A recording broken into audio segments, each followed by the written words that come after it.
Hello guys, welcome back. Hi. आज का हमारे वीडियो का टाइटल है captain Manoj Kumar Pandey biography Kargil war hero Manoj Kumar Pandey PVC. Guys, इस वीडियो की बहुत पहले से रिकमेंडेशंस थी और अभी फाइनली वीडियो आ रही है। तो अगर आपको वीडियो अच्छी लगे तो नीचे सब्सक्राइब के बटन बेल आइकन को प्रेस कर दीजिए, जिससे कि अगर हम कोई भी न्यू वीडियो अपलोड करें तो उसका नोटिफिकेशन आपको मिल जाए। अगर वीडियो पसंद आए तो लाइक कीजिए, शेयर कीजिए, कमेंट कीजिए। So let's start. Subscribe defence squad channel को और बेल आइकन को दबाइए लेटेस्ट डिफेंस वीडियोस सबसे पहले देखने के लिए। हेलो डिफेंस लवर्स, स्वागत है आपका बायोग्राफी सीरीज के एक फ्रेश एपिसोड में। आज के एपिसोड में हम आपको इंडियन आर्मी के एक ऐसे वीर योद्धा के बारे में बताने जा रहे हैं जिन्हें 1999 के कारगिल युद्ध के महानायकों में गिना जाता है। हम बात कर रहे हैं 1999 के कारगिल युद्ध के महानायक कैप्टन मनोज कुमार पांडे की, जिन्होंने इस युद्ध के दौरान अकेले ही पाकिस्तानी घुसपैठियों के 4 बंकरों को ध्वस्त कर दिया था। तो आज के एपिसोड में हम आपको इस वीर योद्धा के जीवन से जुड़ी कुछ ऐसी रोचक बातें बताने जा रहे हैं जो हर एक भारतीय को पता होनी चाहिए। और हमें पूरी उम्मीद है कि इस योद्धा के बारे में जानने के बाद आपको अपने आप पर गर्व महसूस होगा कि आप ऐसे देश के वासी हैं जहां ऐसे वीर और बहादुर योद्धाओं ने जन्म लिया है। So without wasting any time, let's begin.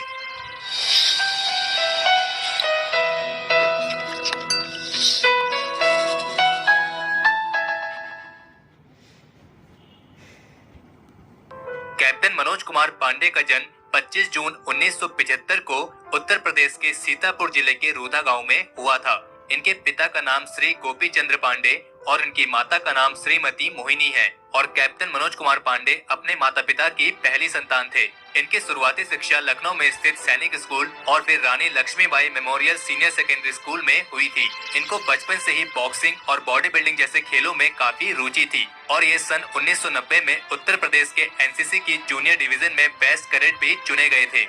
Captain Manoj Kumar को देश प्रेम के प्रति प्रेरित करने में सबसे बड़ा योगदान उनकी मां का था, जो बचपन से ही उन्हें वीरता और देश प्रेम जैसी कहानियां सुनाया करती थी। कैप्टन मनोज कुमार पांडे बचपन से ही इंडियन आर्मी में शामिल होने का अपना मन बना चुके थे और इसीलिए उन्होंने इंटरमीडिएट की पढ़ाई पूरी करके एनडीए एग्जामिनेशन के लिए अप्लाई किया और उसके बाद वे एनडीए के 90 कोर्स से ग्रेजुएट हुए और ट्रेनिंग पूरी होने के बाद उन्हें 11वीं गोरखा राइफल की पहली बटालियन में लेफ्टिनेंट के तौर पर कमीशन किया गया। आप में से जो लोग एसएसबी इंटरव्यू दे चुके हैं उन्हें मालूम होगा कि अक्सर इस इंटरव्यू के दौरान पूछा जाता है कि आप इंडियन आर्मी को ज्वाइन क्यों करना चाहते हैं, और यही सवाल कैप्टन मनोज कुमार पांडे से भी उनके एसएसबी इंटरव्यू के दौरान पूछा गया था और तब उन्होंने तुरंत जवाब दिया था कि वे इंडियन आर्मी को इसलिए ज्वाइन करना चाहते हैं क्योंकि वे परमवीर चक्र को जीतना चाहते हैं। और जैसा उन्होंने कहा वैसा उन्होंने करके भी दिखाया, क्योंकि कैप्टन मनोज कुमार पांडे को मरणोपरांत देश के सबसे हाईएस्ट गैलेंट्री अवार्ड परमवीर चक्र से सम्मानित किया गया था। तो चलिए बात करते हैं इनके शानदार मिलिट्री करियर के बारे में। तो मां के आशीर्वाद और इनकी कड़ी मेहनत के बदौलत कैप्टन मनोज कुमार पांडे का इंडियन आर्मी में जाने का सपना पूरा हुआ।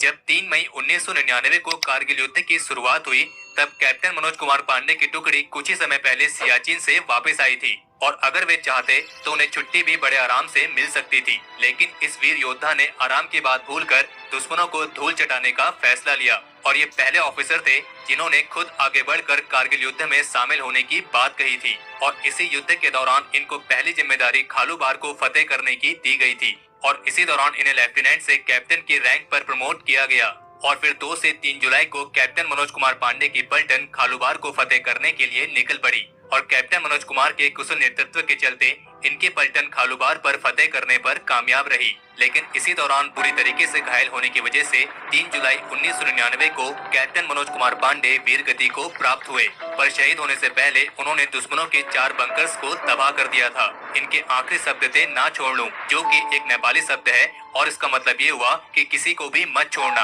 और इस खालूबार सेक्टर पर जाने से पहले उन्होंने अपने कमांडिंग ऑफिसर से कहा था कि अगर मेरी मातृभूमि की रक्षा के कर्तव्य के आगे मौत भी आई तो मैं उसे भी पराजित कर दूंगा।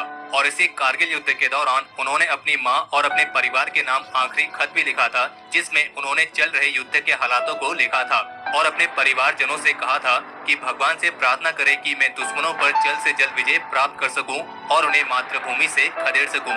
और इस पत्र के जवाब में उनकी मां ने लिखा था कि बेटा चाहे जो हो अपने कदम को पीछे ना हटाना।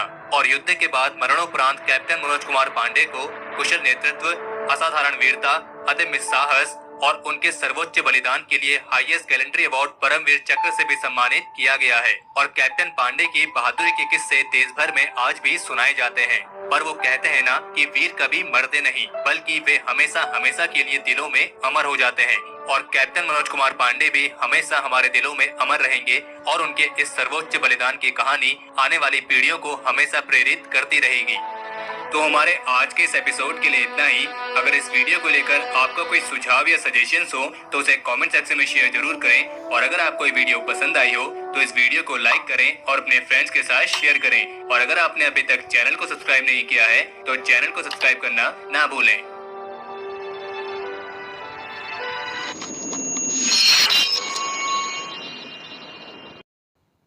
गाइस यहाँ पे वीडियो खत्म हो गई।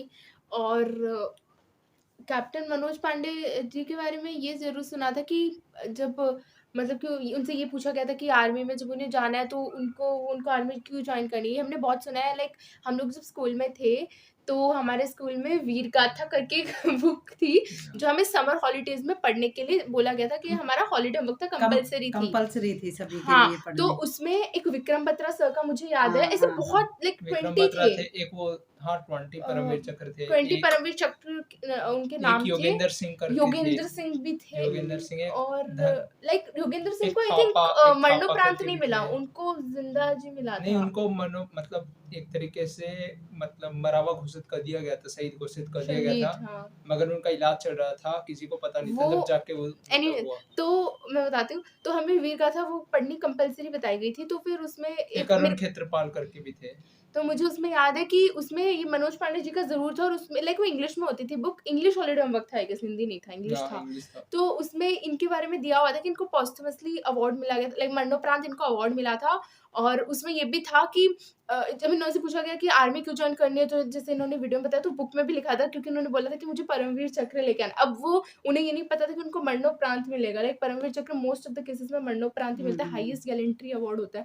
ये वो दिखाते हैं कि क्या जज्बा था। लाइक हम अगर सोचे कि हम शहीद हो, लाइक इनको तो होश ही नहीं थे। इन्होंने बोला तो था कि उन्होंने लेटर लिखा था अपनी माँ को कि हाँ मुझे वो दो कि मैं उनको खदेड़ सकूं करके। एक चीज थी कि उनके अंदर वो जज्बा था। उन्होंने बोला ना कि 4 पाकिस्तानी वो उनको उड़ा दिया था, पाकिस्तानी बंकर्स। और उनके लास्ट वर्डिंग्स क्या थे?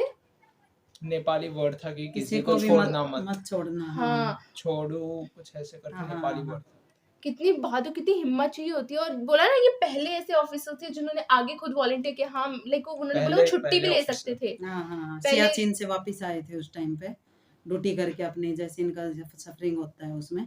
एक तो सियाचिन में इतना हाईएस्ट वो बैटल ग्राउंड है, ऊपर से फिर पता है पाकिस्तान की वजह से, मैं कह रही हूँ इंडिया पाकिस्तान में हमारे इतने सोल्जर शहीद हुए जो कि बहुत कुछ कम हो सकते थे। लाइक और कंट्रीज में इतने नहीं होते शहीद। जैसे कि हमने बहुत सभी वीडियो में बोला ऑलमोस्ट कि कितने युद्ध हो गए इंडिया पाकिस्तान के बीच में, कितने वॉर हो गए? 47, 65, 71, 99, बीच में 84, उसमें सियाचिन 84 जो ऑपरेशन मेघदूत से था। 5 ऑलमोस्ट 4-5।